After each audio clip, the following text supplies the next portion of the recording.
Good morning, everybody. Our guess is good afternoon at this point. We're about 5 minutes after, so people signing in, but we respect everybody's time. So I'll turn things over to Steve for our introductions today. And you'll see me again when we get to Q&A. All righty, thanks, Jonathan. So welcome everyone to the collaborative education webinars here between U.S. Green Building Council and the City of Houston Green Building Resource Center, and really been kind of looking forward to this presentation that David and Nelson are going to do today.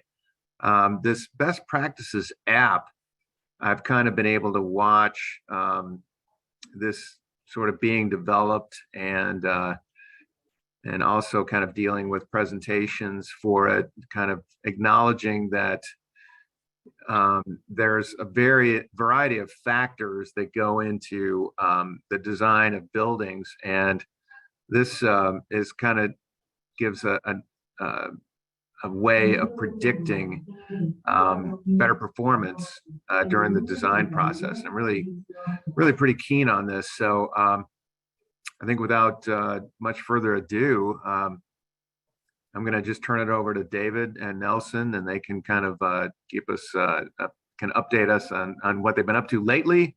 And then, yeah, there we go. And so take it away, guys. I'll get started. I'm Nelson Spitz. I'm the founder and president of Enterprise Real Estate Advisors. We're a value-add commercial real estate advisory service that specializes in commercial brokerage and leasing services, tax reduction strategies, identification and implementation of incentives, and strategic financing, and also the deployment and innovative technologies that reduce operating costs and increase cash flow, reduce risks, and maximize return on equity. I've been actively participating as a volunteer with the USGBC for a few years. David actually brought me into the leadership role. And I consider my mission involving educating the commercial real estate community about the triple bottom line benefits of leveraging technologies and best practices in their commercial buildings to minimize energy use, maximize building performance, and positively impact climate change, lower emissions, and create healthier and more sustainable environment. So next slide, please. So we are talking today about the Best Practices app, why it was developed, some of the functionality of it, new opportunities that we think will be as a result of deploying it, and helping building owners and tenants connect the dots in order to take advantage of new strategies. So why the app? First, I guess, next slide, we have to address the problem.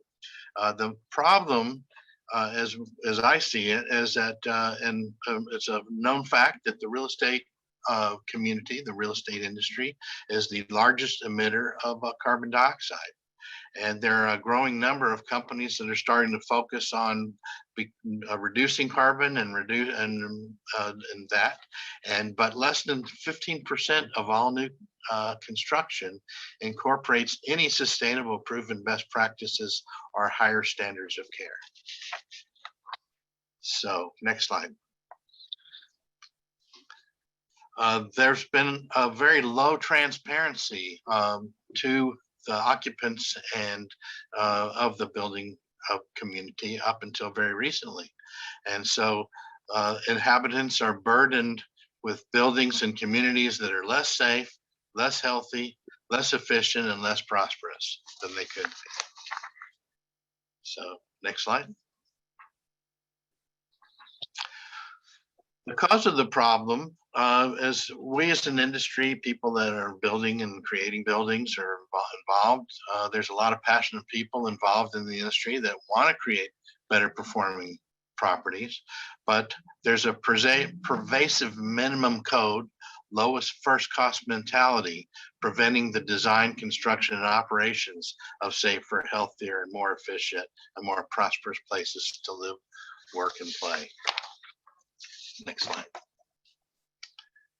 So the opportunity is that proven and readily deployable designs and technologies and policies with the proven best practices currently exist, and they could immediately and equitably maximize the human capital, environmental capital, and financial capital value of our buildings and community assets. Next slide. So we see the opportunity of the thousands of passionate and knowledgeable Texans who know and want to steward above minimum code sustainable best practices in public and private sector projects.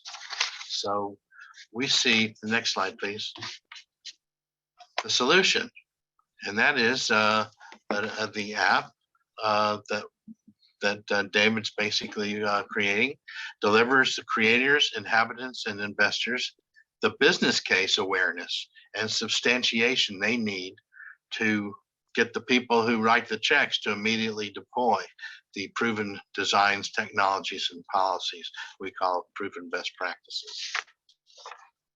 Next. Which brings us to the reason we're here, to talk about the best practices app that is hosted on the USGBC Texas website. And this is the front-facing page of our best practices champions, and the way to access the app by downloading it. So this app proves, shall I say, the business case for creating better buildings and communities that provide the safest, healthiest, and most efficient and most prosperous places to live, learn, work, or play. Using the app and connecting to our USGBC best practices champions will allow you to deploy better proven designs, technologies, policies, and processes immediately and consistently over all of our communities in Texas. The USGBC Best Practices app was developed to give community and building creators, influencers, and inhabitants immediate access to the data and business case justification needed to do better. By understanding the full social, environmental, and financial cost benefits of better and best designs, construction, and operation alternatives, we can provide a more equitable and just future for all Texans.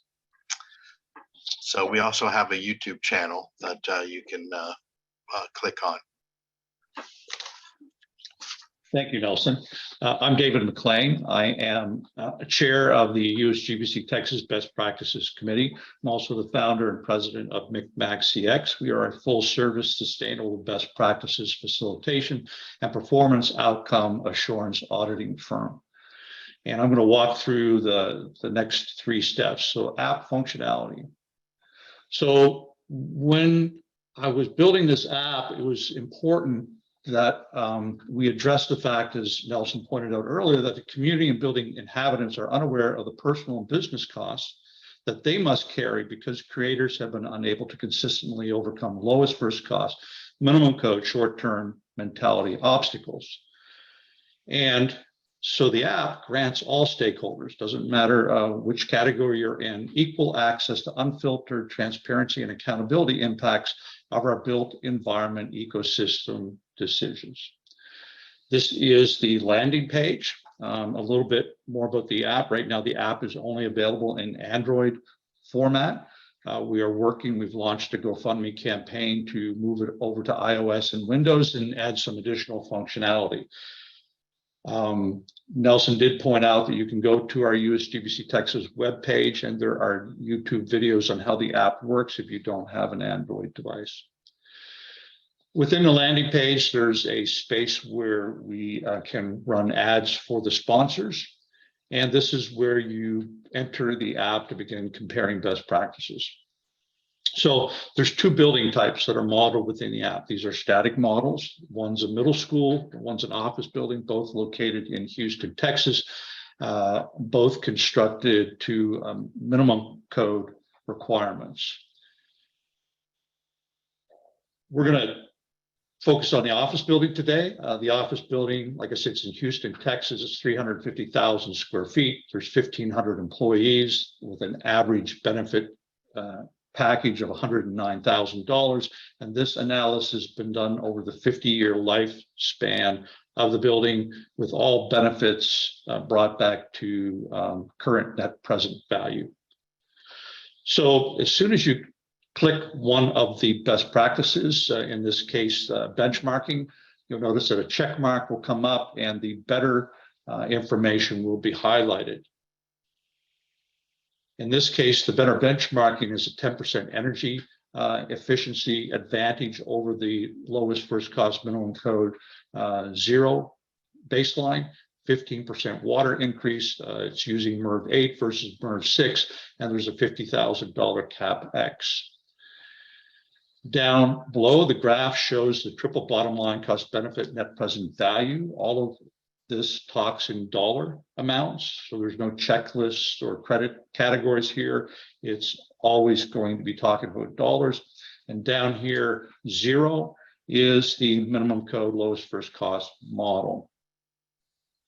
You can also go from the better to the best opportunity. For visualization purposes here, I've included this. The best model is 5% energy efficiency, 25% water, MERV 13 versus MERV 6, 20% ventilation increase, HVAC, deadband control better with a $500,000 CapEx. But we're going to focus back on the better.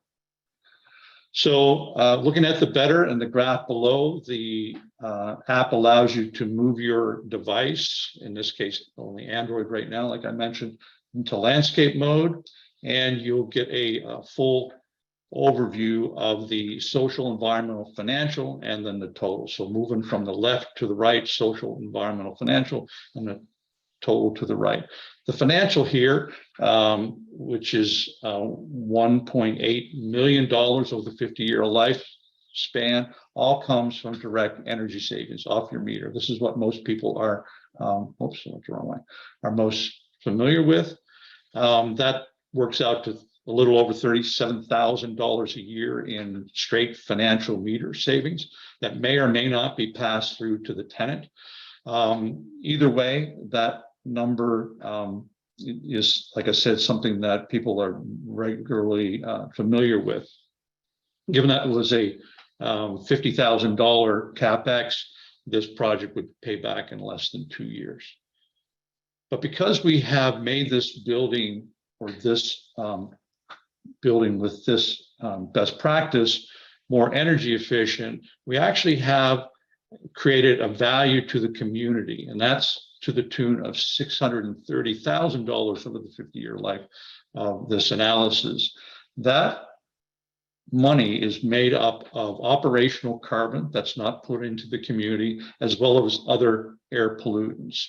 And so those are all put through our process to create a dollar amount for that. And that works out to about almost $13,000 a year of benefit that you give to the community, or looking at it a different way, the burden that you're taking off the community because you've chosen to make your building more energy efficient through a benchmarking process. The social part of this is significant. A little over $7 million worth of human capital improvement. That's what the social is representing here. We use MERV, higher MERV rating. This number, the $7 million, is all made up of health and absenteeism benefits to the human capital inside of the building. Let's break that down a little bit in more detail. So we have 1,500 employees at around $109,000 of annual compensation, including benefits. So with a 50-year study, that works out to a salary and benefits package in that building of a little over $163 million a year. People don't don't realize the amount of money that gets spent on the by a business in a building. It's typically 90% of their total spend. That works out over the 50 years to over $8 billion with a B. So if we take the number here of savings of a little over $7 million from the health increase that we've done in the building, that equates to less than 0.09% human capital increase. And I think most of us on this call would agree that, you know, better filtration, other types of things we can do in buildings have significant increases. And what we're modeling here is a very conservative 0.09% increase.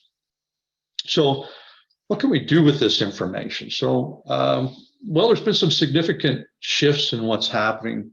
People are no longer asking, you know, what's the cost of sustainability or best practice implementation, or they're now asking what's it worth. And it's not, should we do sustainability? It's like, how should we do sustainability? And they want to have tools to compare and trade off these designs or strategies quickly and consistently so that we have data ready information at the right time to make the right decisions. In the back end of all this information in the app, there's a lot of calculations. We look at the project impacts and co-benefits. We put that through peer-reviewed literature. We come up with evaluation of those impacts, and we create the cost-benefit analysis. So what you're seeing on the front end of the app is the results of the performance. So let's take a look at, let's compare two things, you know, better energy efficiency, which in this case, this examples model here for the office is 20% more energy efficient with a $200,000 CapEx, compared to the benchmarking that I already talked about here, 10% energy efficiency, 15% water, MERV 8 versus MERV 6 at 50,000. And you can see below what's being graphed. I'm going to turn the device sideways so we can see it better. And this is what the output starts looking like. And we can look at all the apps together. We can compare one to the other. We can compare best to better. However you want to look at these things, and I ask that you go and start familiarizing yourself with that. So let's just look at the numbers here. Financially, this makes sense. All of this financial benefit comes directly from energy savings. So energy efficient benchmark with 20%, you would expect to have twice the amount of financial savings. And same when you move over to the environmental, you're going to have twice the burden removed from the community because you've made your building 20% more energy efficient than 10. And this is where it gets really interesting. Over on the human capital side, we've already talked about what happens in the benchmarking model, but on the energy efficiency model, there's zero. And this represents the fact that you make buildings more energy efficient.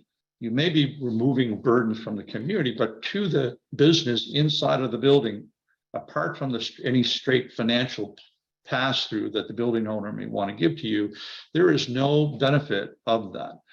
And this is significant when you start thinking about who's making what decisions and when. If you're a building owner and the marketplace is determined that you need to be more energy efficient and you want to attract people to your business, then you're probably going to put a bunch of dollars and stuff behind energy efficiency. You could say energy efficiency. But if you're a building tenant and you wanted to make your business as profitable as possible, then you're probably looking at the benefits that would come from a benchmarking deal. Now let's look at this from a global perspective. Here's a analysis that we've done for the city of San Antonio as part of their climate action plan and benchmarking. So we've dug into this pretty deeply, and this chart captures the first two items that we talked about, the financial payback and the environmental payback. So this was over a 30-year period, so let's not get confused. So, you know, what I first showed you was a building at a micro level. We can pull out and look at the macro level here. For every dollar that was spent, we gained $4.78. There's $1.6 billion of rate savings that can be realized by the benchmarking strategy going in San Antonio. We also remove from the community $316 million worth of carbon emissions and the $70 million worth of air pollutants. But what's missing here? Well, the fact is that when benchmarking is mandated and there's full transparency and accountability, you actually have to maintain the HVAC systems better. Coolant coils are cleaned regularly, filters are changed properly. You do things that make the building more energy efficient, but you also do things that make the environment in which the tenant business is doing business in better. You do tighter controls, capabilities, all these things lead to higher comfort, better indoor environmental quality issues. If you do the same analysis on the human capital side on the city of San Antonio, walking from left to right, the health benefits come out to 1.5 billion over that 30 years. The productivity increases for those businesses are over 2 billion, and the absentee rate, because people aren't sick, they're in their chairs, around about $130 million. So if you were a city looking to put in a benchmarking program and someone was pushing back, say from the commercial building market, this is the information that the building tenants probably need to know. That if they're not in a building that's not, if they're in a building that's not benchmarked, they're basically going to be burdened with less productivity, higher healthcare costs, and higher absenteeism. Just to break this down into what that means from health, that's an increase of $6.59 per square foot over the life, that 30-year life, or that's about $85 a year per person savings, all things that go to bottom lines of businesses. The same with the productivity, increase of 9.43 square foot over that.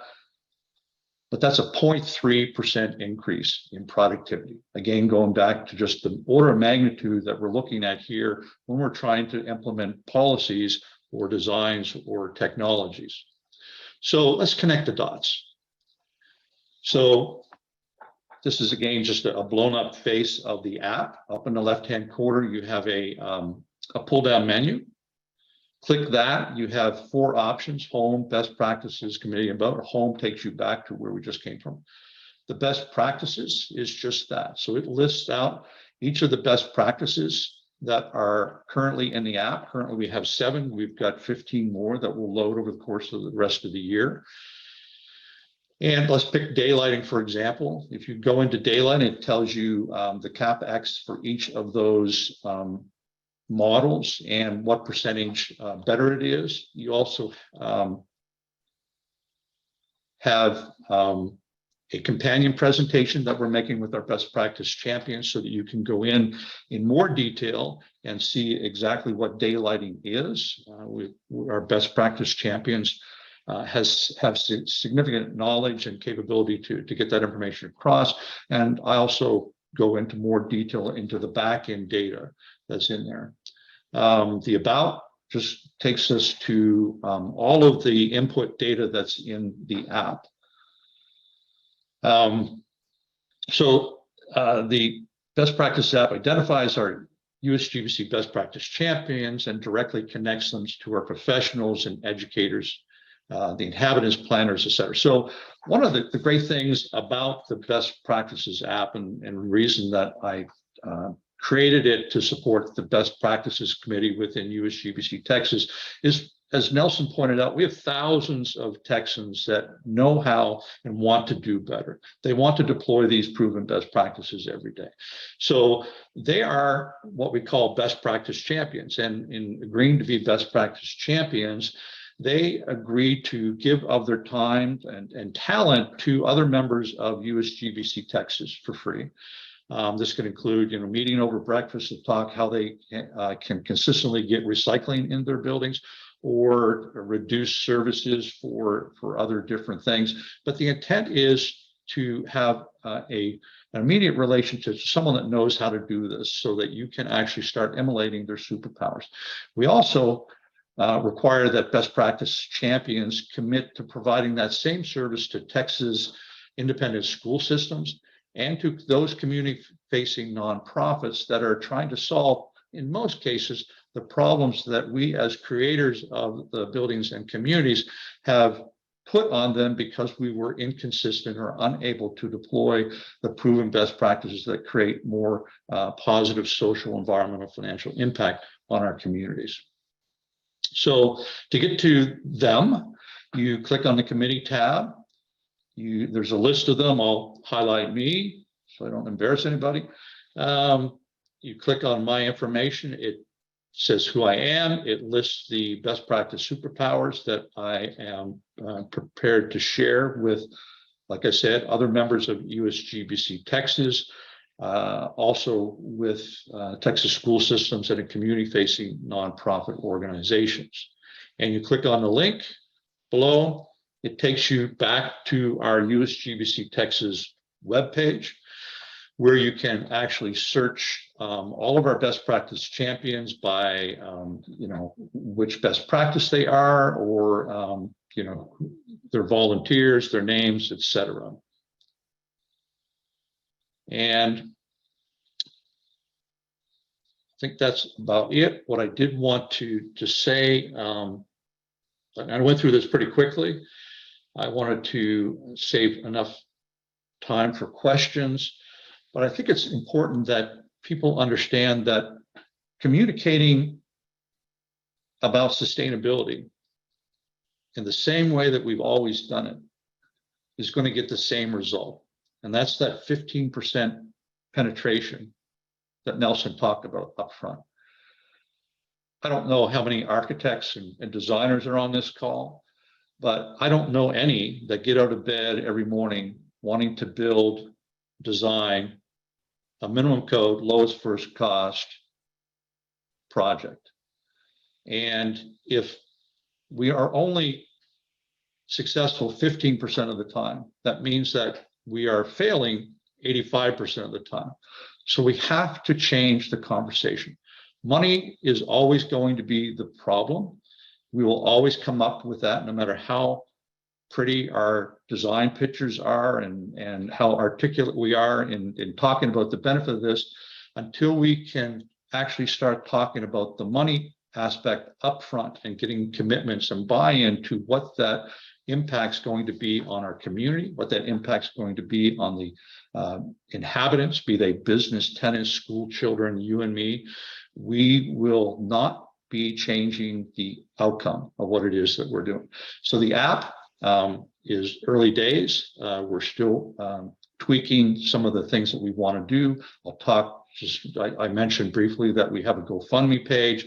Right now, we've modeled a school and an office building. We want to have a community in there so we can focus specifically on policies that communities are trying to impact, so we can communicate the triple bottom line cost benefit impacts that are available from better policies and designs technologies. So that's it for me. If you have any detailed questions on the modeling analysis, please feel free to reach out to me. But I think at this time, we'll open it up for questions. Thank you, David. For those of you who don't know me, I'm Jonathan Kratz. I'm the Executive Director of USGBC Texas. Thank you for participating in this joint venture we do with the City of Houston's Green Building Resource Center. There is one question that came in through the chat for Nelson. How can developers leverage the human capital savings to show an increase in value of a building for potential buyers? That's a very good question. And fortunately, some of the larger real estate companies are doing a lot of reporting and analysis on performance of buildings that are LEED buildings or have certificates of sustainability in various and what they found, and I think a recent JLL study showed that a clean and healthy building that's done, high level upgrades sell for, when they're sold, they sell for 21% more than non-LEED buildings, and they also average an increase of about 17% higher rent premiums. So once somebody starts to look at just the economics of doing an improvement. It's not just the cost savings that you're generating from the utility, but also the reason that people are in the business is to create more value and more equity, and that's what's being done and being proven. So this analysis is pretty much a gateway to I guess, more comprehensive analysis that can be done. And then those analysis can actually give you an outline of how much health and prosperity per building you're going to achieve through this. So it requires a little bit more comprehensive study, but it can be proven. Okay, thank you, Nelson. So Nancy, do you have a question? So you have your hand raised there.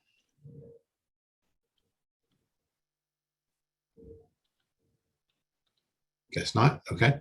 So Jim asked a question about filtration. The past couple of years, we've found out how important office and residential ventilation is for respiratory health. Does the filtration factor address this? Yes, so we have a filtration best practices in the app.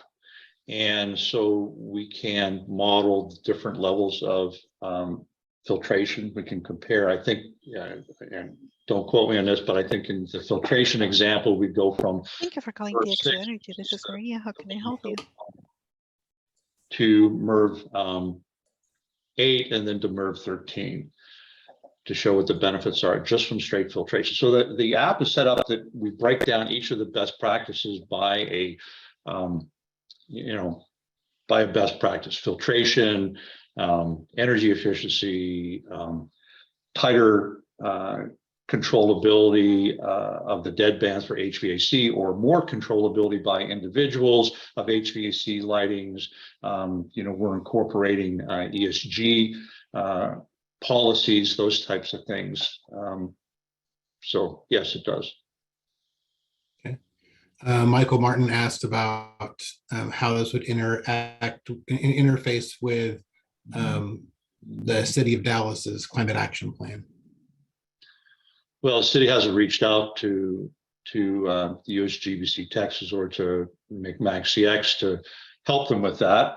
The reality of it is that even the city of San Antonio, which has been leading this with respect to the triple bottom line cost benefit analysis, and USGBC, who's helping them implement the benchmarking plan.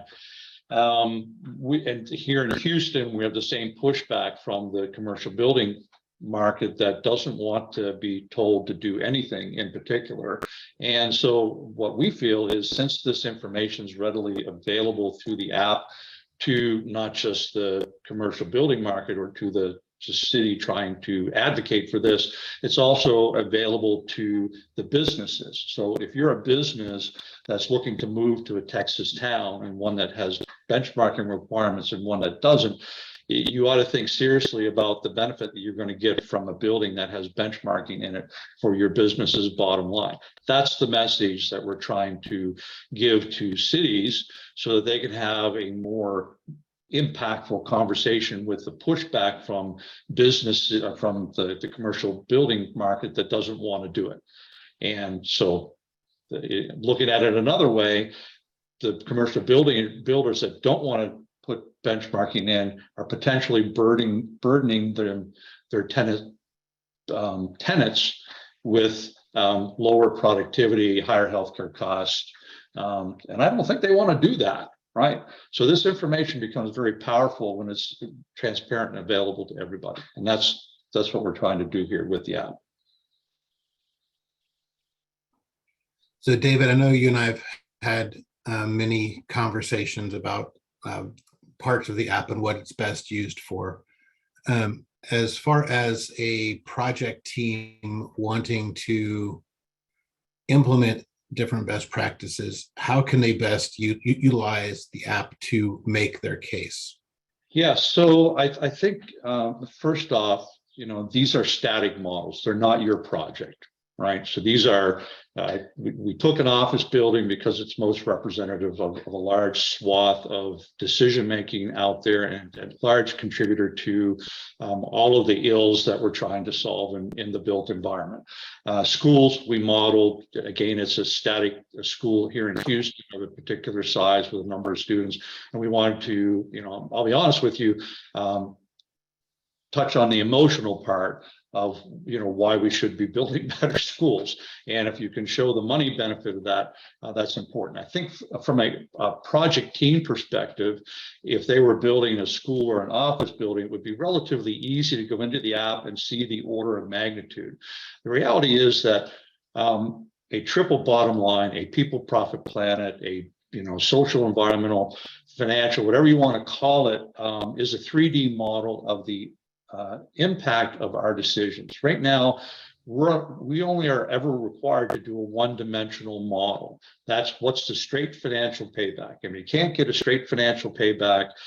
Don't care what burden you're putting on the community or the tenants, doesn't matter. That's all you get to play with. So I think there's two things. First off, the app allows you to see the full impact of what you're doing, the community impact, the burden that you're removing. I think as a business, you want to be able to talk about the benefit that you're giving to the community. If nothing else, from a marketing perspective, you should be able to monetize and talk about that. But from the tenant's perspective, we're not even talking about that. And, I've been at this for 30 years, and in most meetings that I'm in with building designers, they know what the tenants want, but the tenant's never there, right?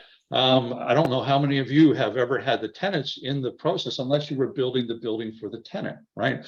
In municipalities, this information is even more powerful because it's all tax money. We build it, we own it, we occupy it, we maintain it.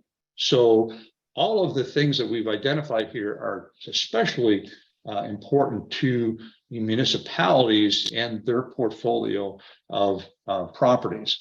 But it's a static model. It gives you a general order of magnitude for each of those in that comparison.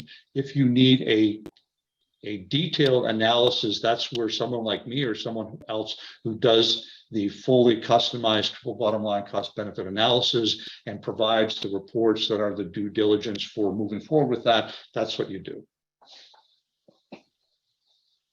Thank you. Any other questions that we've got? If there aren't a lot in the chat for today. As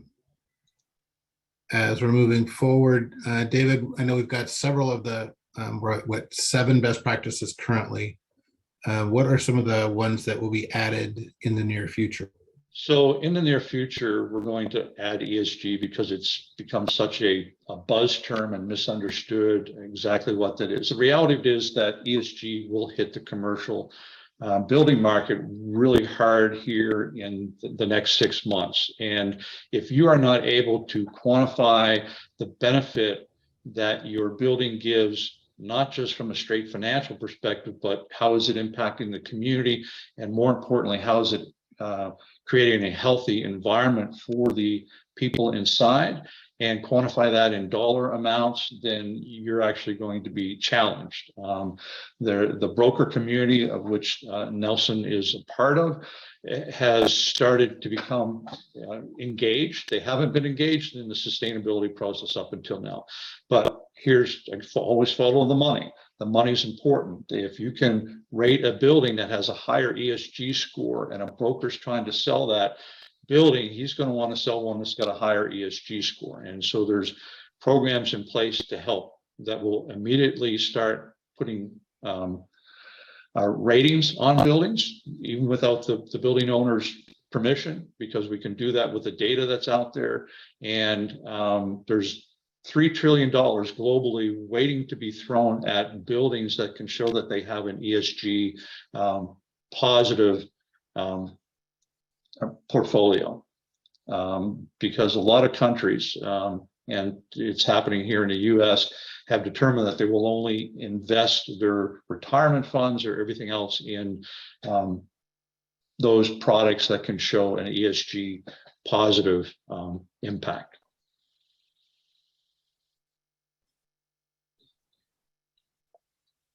Steve, from your perspective of the city of Houston, how does a tool like this play into projects in the city? Well, one of the things that all I can kind of give you is rear view mirror as far as that goes. We have quite a few LEED certified buildings, and I work in one, and it's marvelous. And all I can think of is, since you can't really in operations very easily measure, what is your productivity? How many, sick days do you have? I might be able to go dig through that, but it's, I don't know how that's going to compare to this model. But I can tell you that we have a lot of data. We have pretty doggone good air quality.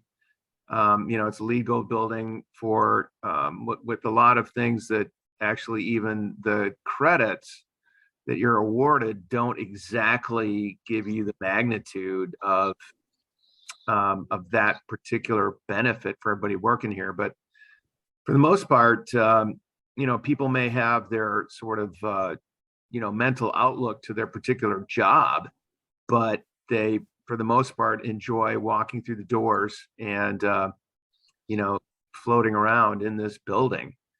And then from the financial standpoint, one of the easiest things to do, that's one of the easiest things to measure, because you can just get on Energy Star Portfolio Manager and see how you're doing.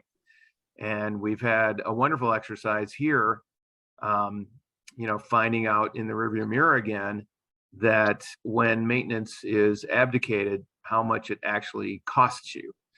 And hey, we had a building that kind of wasn't doing so well maintenance wise. I went in, and David, knows this, and I think I've told you, we did a retro commissioning of it and implemented $8,000 worth of recommendations. And as of the end of the year, that retro commissioning has saved the city about $250,000 in energy bills. So there's the financial side. It's easy to measure, and the whole productivity side is a little bit of a harder sell in the rearview mirror. So it's good to be able to, I think, look at this app and have this projection, because that's when you're making these design decisions. And so that's after you're already living here, they've already been made, and it's a little tougher comparison. Does that sound relevant there, David? Yeah, absolutely. And I haven't said it a lot, triple bottom line cost benefit analysis, triple bottom line cost benefit analysis. If you haven't heard that, and today's the first time you've heard that, you need to start looking at that. This is an accounting process. I didn't invent this. This is a process that I'm using with municipalities in Texas and other places throughout the nation. It will become a requirement because the fact that we don't account for it doesn't mean that it's not happening. We carry like two sets of books. We're cooking the books and cooking the planet, because we just look at this one dimensional part, and the rest of it's just being thrown out to the community as a burden. That's changing with greater requirements for transparency and accountability. So interesting times. Interestingly enough, big data is taking a big portion of making this happen, making this visible, making this. There's a few different companies that are like the SEC actually has made a recent decision to require public companies to report their climate action, which is putting a lot of pressure, from businesses to landlords for more transparency and actually more reporting. So big data is coming to be able to show those kind of things, and it's becoming more in the face of the owners to have to deal with it. And so that's the good news, is they're looking for those solutions. We can show them solutions. Yeah. Thank you. Any other questions? You can either add them to the chat or to raise your hand and you can ask directly by unmuting. Yeah, and I did mention the GoFundMe, right? I'll say that again, but the GoFundMe also, we're looking for people to come in and help us maybe visualize the app differently. So we're always looking for help to make this more deployable. So I put that out there, and I challenge you to go in and use the app and try and break it, and come back with comments and questions. I'll be glad to dig as deep as you want to go into the rabbit hole and where the methodologies come from to substantiate, this. I think there's enough case studies out there right now. I'll use air quality as an example. I don't think we need to have another case study to all agree that bad air is probably bad for you. So we got past that. Now we're just talking about, well, how bad is it for you, right? And we can quantify that. And we can start to and have those conversations. And these methodologies will continue to be refined as our green rating systems and ESG scores. But it takes communications, and it takes us all starting to understand what the nuances are. So I ask for your help. Yeah. Speaking of too, so Peter, thank you for your question there about how can we motivate our building colleagues to design climate responsive buildings, such as commercial buildings with shaded windows, particularly on the west side. Yeah, I'm not going to touch that. Sorry. Why aren't you going to touch it? The end all to everything, Well, David, I was watching a very good presentation on East Coast Green a few weeks ago.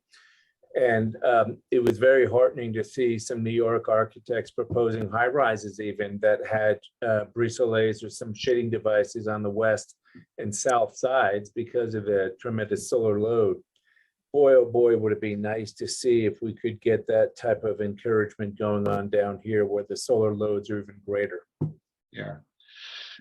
Maybe we'll get the app nuanced to that point. But part of the way that the app was envisioned in my brain anyway was that when I talk energy efficiency, the CapEx is based on an average of, whether you do that with, pure power and higher HVAC, or you use envelope, or you use shading, or, you plant trees outside. It really doesn't matter. Part of the beauty of what I wanted to have happen here was that you didn't have to know how to do energy efficiency. You just had to know that if you did 20% energy efficiency, and this is how much it cost up front, here's what the full benefit would be. Or the same with filtration. You didn't have to know what type of filtration. You just had to know that you went from a lower to a higher and how that impacted your. And so all of these things, daylightings, views, all that stuff.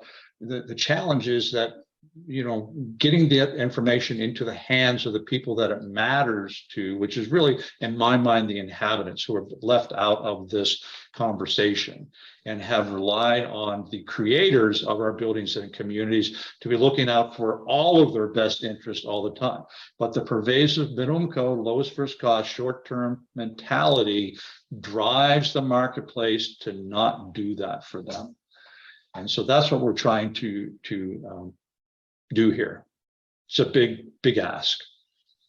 Peter, you really inspired me here with an idea for a future webinar. When you, believe it or not, one of the first LEED certified buildings in Houston was the nursing school at in the Med Center. I remember. In fact, yeah, your colleague there in Austin actually was a part of that team.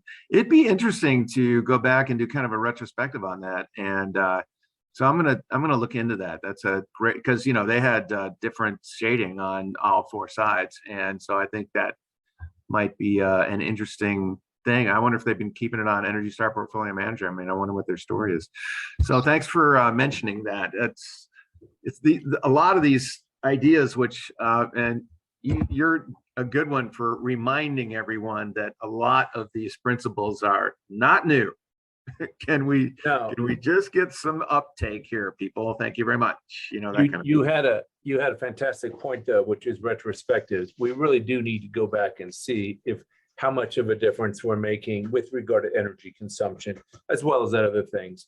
But I do fear that we're missing the boat on design, climate sensitive design, and even our own AIA rewards designs that seem to just almost flip the bird at the whole idea of designing to respond to the darn sun.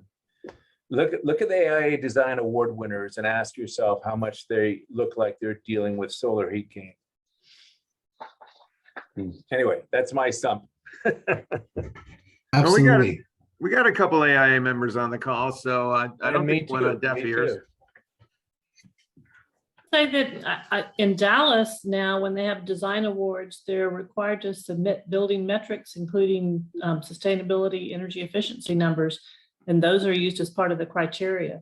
So They are here too, but you can still see if a building is responding to the sun or not. It doesn't take any type of spreadsheet. You can just see it. And so many of them could be better. Yep. Absolutely. Well, gentlemen, this was interesting. Thank you for putting it on. I'm going to sign off. I have to run somewhere, but thank you all. Thank you, Peter. And for that matter, do we have any other any questions, or because I guess it's about that time if we don't have any more. It is about that time that Trish had asked about how to get information into the hands of private developers as well as architects and engineers. I know, David, you touched on that a little bit, kind of aiming with your about kind of the development of this for tenant use even. Yeah, well, first off, we need to get it into Apple format because that's all they use. So, that's kind of the first step. So we need to get that done, which needs fundraising. The other part is, people just need to use it. They need to bring it out. And, if the app doesn't give them the visualization that they want, I'm always open to help them, visualize what's in the app and get them better, so they can talk about what they want to talk about in better visuals, right? So I'll be glad to do that for them. Beyond that, though, you've got to have a commitment up front that these things are important to you. I'm a LEED accredited professional, well accredited professional, reset accredited professional. I've created platinum projects and really driven people into checklists, and it never felt comfortable for me, and definitely didn't feel comfortable for them. The beauty of talking about money up front is everybody gets money. You don't have to explain money to them. They're like, okay, this is the money. That's okay. So, well, I want to do this because this makes me more profitable, or I can sell the property for more of this. If you have that discussion up front, then you commit to different designs and technologies. Then you just look for a rating system that kind of dovetails that and gives them the benefit of that nice plaque, right? And guess what? When you do that, the VE process is much shorter, because when the contractor's wanting to give you back a bunch of money, you just say, hey, wait a minute now, what's the environmental and human capital impact of that? And they're like, so you have some more meaningful conversations, and you tend to keep the sustainable betterments that in the projects. So that would be my suggestion. Lead with money, because money is always going to come up.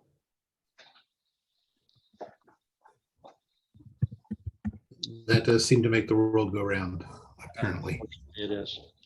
Well, thank you very much for the opportunity to talk to everybody about the app. We're always, we'll be making this better and figuring out how to have more meaningful conversations that create more impact. Thanks for Thank inviting you, us. Thank you. everybody. Appreciate it.